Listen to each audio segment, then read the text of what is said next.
Thank you, Drew. Thank you, Drew. One more time. Yeah! Come on. There we go. Hell yeah. Am I allowed to say that here?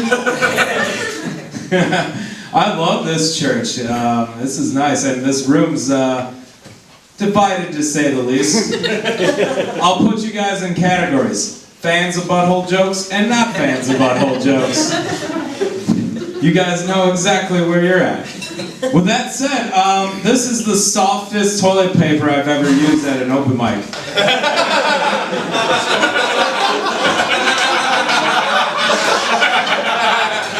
The softest ever. I am getting treated well here. Thank you guys. I mean, normally I'm at a fucking bar, you know, doing open mics, and of course they're always out of toilet paper. And sometimes I forget that that is the case, you know? So I run out. And I did my duty already, but what do? I don't know. I don't have socks on. I can't use those. I wear boat shoes. You know? What else? So what do I resort to? My rolling papers. Who never said it didn't pay to smoke, people? Gives a whole new meaning to roll that shit up. Yeah, it's pretty nice. Pretty nice. Oh, man. If you guys haven't noticed, I'm a pretty loud person, guys. I grew up this way because in a household with a drunk Irish father and a deaf mother. And they would argue about like the weird, you know, the stupidest shit ever. You know, like who's gonna do the dishes? And it always ends up with my mom going to the kitchen and just banging pots and pans to win the argument. It's true, man. So I grew up with a deaf mother, people, and but I don't know sign language, which you would find strange. And I had to approach my mom about it. I was like, you know, Mom, why don't you ever teach me sign language? She looked at me. She was like, Joe, I just didn't want to listen to your bullshit.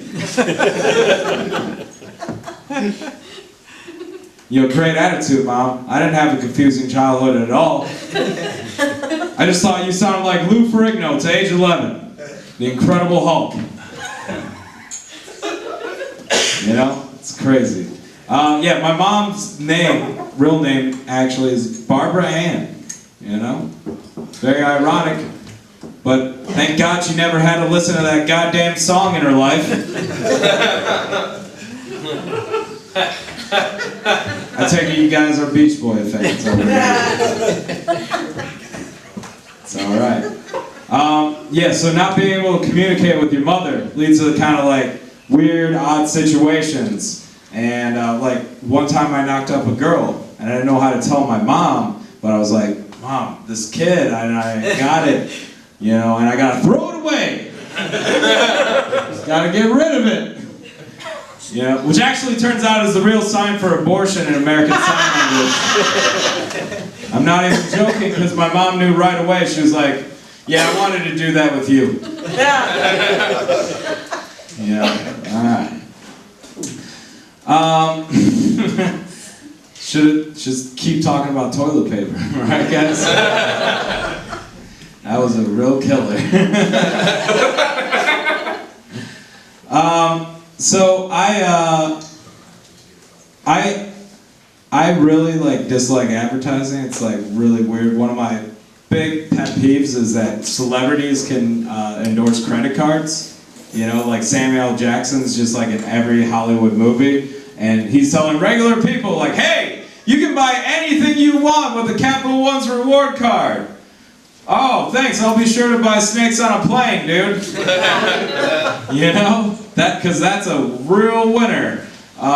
So, I mean, if they're putting people in debt, you know, in an indirect way, they should have to do a little bit more for the public, right? Because that's just not enough. He should have to do, like, collection calls, right? Samuel L. Jackson would be the perfect collection call guy. He's got swagger. And he's already got a few lines already lined up for you guys. You know, you pick up the phone and then you get blessed with, yo, you broke ass motherfucker, you using Marcellus's money and he wants it back! Pulp Fiction, yes. guys. It's a great movie.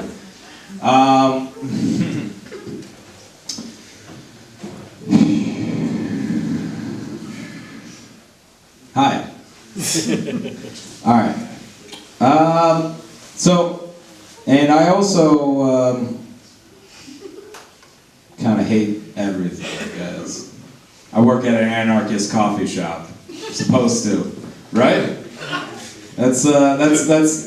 I'd like to say that I'm, like that. I'm starting to adopt natural principles, but I still like boat shoes. Because if I'm going to look like Santa Claus, I have to have tiny hands make my clothes. I like looking like a lumberjack, but also dressing a little preppy.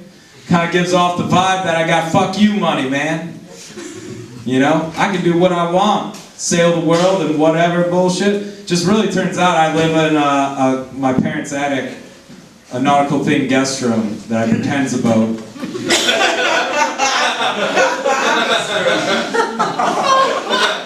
So I only have fuck me money.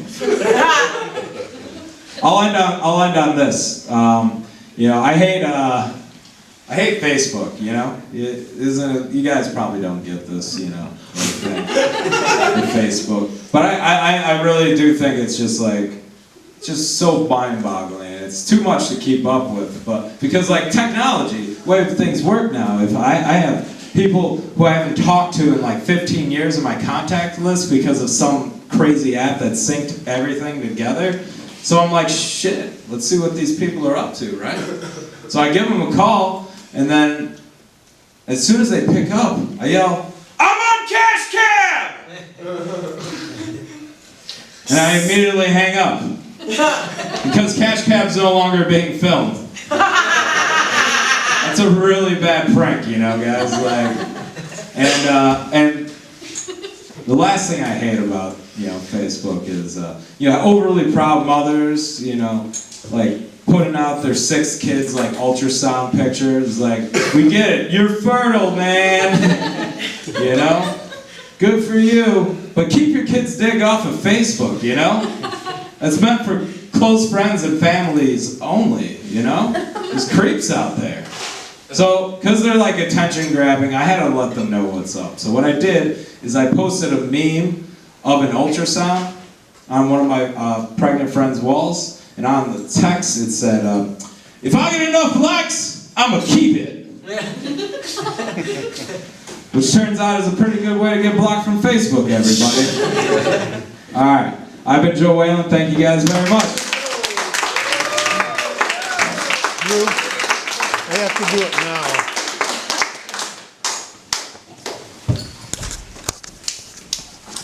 All right, guys, we actually have to change the